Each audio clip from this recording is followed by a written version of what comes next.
2019 मध्ये मावळ लोकसभा मतदारसंघातील लढतीत शिवसेनेच्या श्रीरंग बारणे यांनी अजित पवार यांचे पुत्र पार्थ पवार यांचा दारुण पराभव केला होता। यंदा मात्र तेच अजित पवार श्रीरंग बारणेंचा प्रचार करताना दिसतात। पण अजित पवार 2019 मध्ये बारणेंनी पार्थ आणि पवार कुटुंबियांवर केलेली टीका विसरले असले तरी पार्थ पवारांचे समर्थक मात्र त्यांचा पराभव विसरलेले नाहीत।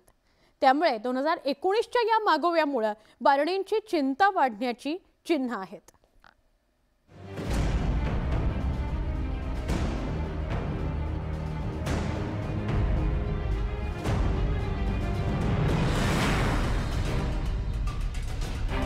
पार्थदादांना विचारलं तर ते पण बोलणार नाहीत, ते त्यांची प्रतिक्रिया देणार नाहीत। कदाचित माझ्यासारखा कार्यकर्ता डायरेक्ट दिल सुद्धा पार्थदादा देणार नाही।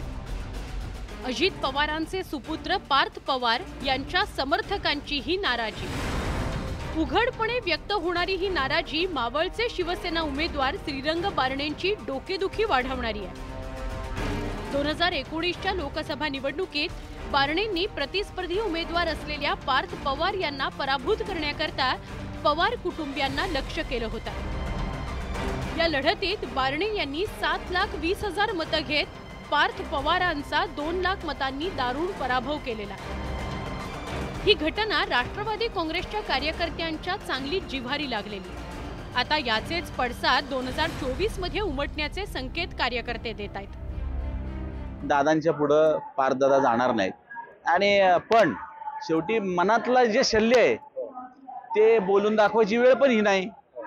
ते मनातलं शल्य आता तुम्हाला आम्ही बोलून नाही दाखवू शकत। कदाचित पार्थदादांना विचारलं तर ते पण बोलणार नाहीत, ते त्यांची प्रतिक्रिया देणार नाहीत। कदाचित माझ्यासारखा कार्यकर्ता डायरेक्ट दिल सुद्धा।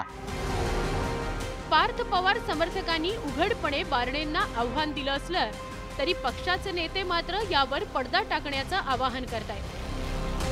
तर मावळचे सेना उमेदवार असलेले श्रीरंग बारणे थेट पार्थ पवारांनाच प्रचाराला येण्याचं आवाहन करतायत। आदरणीय दादांचे सुपुत्राच्या विरोधात सुनील शेळकेने सुद्धा काम छाती ठोकून बडून काम केलेले, परंतु त्या सुनील शेळकेला मावळ विधानसभेचा उमेदवार म्हणून पक्षात प्रवेश करण्याच्या अगोदर उमेदवारी दिलेली आहे आणि तेच आज आदरणीय दादा महायुतीचा धर्म पाळून श्रीरंग बारणेंचं काम करतायत। माझ्या प्रचाराला पार्थ पवारांनी यावं मी स्वतः आवाहन करणार आहे। मी स्वतः त्यांना त्या संदर्भात सांगणार आहे। शेवट निवडणुकीमध्ये मी एक काळ 2014ला माननीय लक्ष्मण जगताप मी स्वतः आमने सामने लढलेलो होतो। पुढे 2019ला माननीय लक्ष्मण जगताप माझ्या प्रचारामध्ये होतो, महत्त्वाची भूमिका बजावली होती। खरं तर 2019च्या लोकसभा निवडणुकीत झालेल्या पराभवानंतर आजपर्यंत पार्थ पवार सक्रिय राजकारणापासून अलिप्तच आहेत। त्यामुळे मावळमधला तो पराभव त्यांच्या किती जिव्हारी लागलाय हे वेगळं सांगायची गरज नाही।